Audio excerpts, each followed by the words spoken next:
First, I'd like to take off my hat because it's really annoying.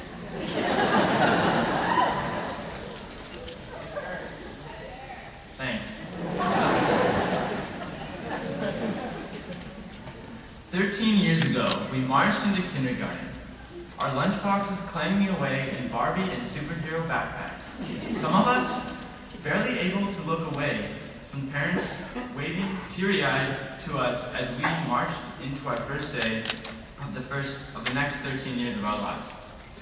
Mothers and fathers, I know you just got thanked 301 times, but this is me making it 302. So thank you for giving us bedtimes and curfews, and waking us up when we ignored them. For those awkward conversations about the birds and the bees, for being annoyingly protective and concerned for our safeties and futures, for nagging us about chores and schoolwork, and for badgering us about responsibilities. And finally, thanks for continuously throwing money into the black hole that is raising a teenager. Tonight marks the second installment of the biggest investment of your life. Thanks. Now they are sitting behind you, watching you collect a diploma that signifies the end of those 13 years. The end of the first chapter of your life. And before long, they'll be teary-eyed again, waving to you once more as you pack up your bags and strike out on your own. But enough about them, more about us. Here we are, 13 years older than those enthusiastic or shy, but mostly dorky kindergartners graduating from high school. And I know it's just high school, but it feels grander than that. And perhaps for us it is a grand thing. The end of one chapter and the beginning of another. Like we just took our first steps on an epic quest. High school is like an underdog sports movie. The first 3 years, we suck. But last year was our training montage, and I don't know if you noticed it, but some big-time, life-changing, super inspiring theme song just stopped playing. And as of this moment, we no longer suck, because tonight, we graduated to winners. This is like the time of The Little Mermaid when Ariel leaves her father's palace, going from face to feet. She has to learn how to walk from scratch, and she has to learn how to cope with her new responsibilities, just like we'll have to cope with our new responsibilities and workloads next year. This is the point in Lord of the Rings, the first movie, when the Fellowship leaves the dark and gloomy labyrinth from which they've spent what seems like lifetimes, and enter into a world of light, a world of possibility. High school is almost over, but before it is, we still have to face Lurtz and his Urukai, our provincials, branded with the white hand of the evil wizard Saruman, the Ministry of Education. Sorry if I just got my geek on, but Lord of the Rings really is the perfect metaphor. Which is awesome because that makes us the Fellowship. A group of people, all shapes, races, and sizes. We've got lovers like Frodo and Sam, badasses like Aragorn, wannabes like Boromir, and even a few potential axe murderers like Gimli. With the occasional dumb blonde, aka Legolas. But we also lucked out with our guides. They come with an infinite Gandalf-like knowledge, our teachers. They've led us through the dark, but we've left them in the dark, fighting off a Balrog and a horde of grade 9s. And we watch as they march fearlessly back towards the beginning to lead the next class through. So, in a way, the speech is about them. So thank you for never failing to show off your chest hair like it's a gift at a talent show. For confusing life lessons with math lessons.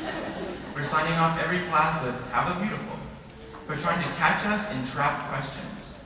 For continuously reminding us of the superiority of the Montreal Canadiens. For including your cats in the lesson plan.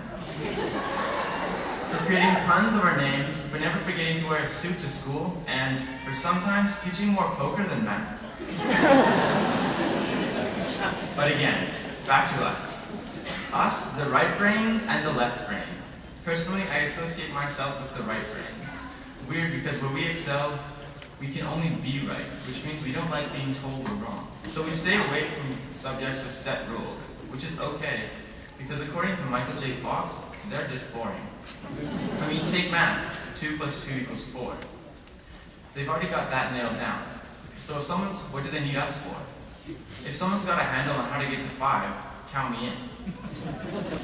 And to not seem prejudiced, here's a quote for our opposites. Science is the antidote to superstition and enthusiasm. Now, I'm not really sure what that means, so maybe one of you left brains can explain that to me. And as for you lucky freaks who are blessed with a versatile mind that uses both halves, go quote yourself. Though we don't use all the same parts of our brain, we've all had the same thoughts. Thoughts like, when will this class be over? Thoughts like, wow, what a hottie. And the classic, I wonder if I could still pass this class if I stopped coming to class. And who knows, maybe 1 or 2 of us will actually enact that last one, but that's not the point. The point is that we've made it, and as of tonight, we have conditionally graduated. This is our ticket, one-way ticket, to the rest of our lives. And to tell the truth, I don't know what to do with it. You might be feeling the same way. Sure, we've had problems, whether it was with bullies or confidence issues, or trying to balance book smarts with street smarts, but we've pushed through them, and as of tonight, we've graduated. Sorry. I messed up. Sure, even though we spent the last 13 years earning this ticket, now that we have it, we might not know what to do with it. We probably don't even know where it's supposed to take us. So the only question now is, what will we make of it, and where will it be? Easy, no problem. Construct your own responsible adult human. Because that's going to be easy. But maybe it won't be that difficult really. I mean, the possibilities are endless, and the prospects are exciting. Our parents and teachers have given us the tools that we need, and we can apply our own left brain, right brain learning styles, and even the way that we make a mess of things, to building ourselves. Thank you. The important thing, the thing that you should never forget, the thing to remember, is that what you build is for you, so make sure it's worth it. As the Dalai Lama said, happiness doesn't come ready-made. It comes from your own actions. So you're building an adult human, and the first thing you want to do is make something true to yourself. The funny thing is that on your way to happiness, doing things that make you happy, you're very likely to increase the happiness of those around you. And it won't be long in our city until someone stops you and asks for some change. What they want is pocket change, but what they need is world change. And who better to give it to them than us, a group of future professionals. Notice the lack of specific professions. That's because I don't believe that only a few elite professions can help the world. Sure, the world needs money, but the world needs time more. So donate your time, and donate your money, but donate your time above money, because time can be equated with money, but money will never equal time. But enough about the world, back to us. Us, the class of the moment, /hour, /year, /decade. I want to thank you for this chance to give a running commentary as we stand on top of a mountain. And also for helping me get here, because it was one brutal climb. Though I don't believe that this is the best of life, so keep climbing, because there are so many more peaks on the way on our quest to the summit, each view being better than the last, so don't get lazy. Sorry to go back to the nerdy references, but this is one I hope you all understand. High school is like the part in Star Wars when Luke is on Dagobah learning his Jedi ways from Yoda. And right now is like when he leaves Dagobah early. We don't know all we could or should, but I mean, he turned out alright, so we probably will too. Thank you. So good luck, and may the force be with you.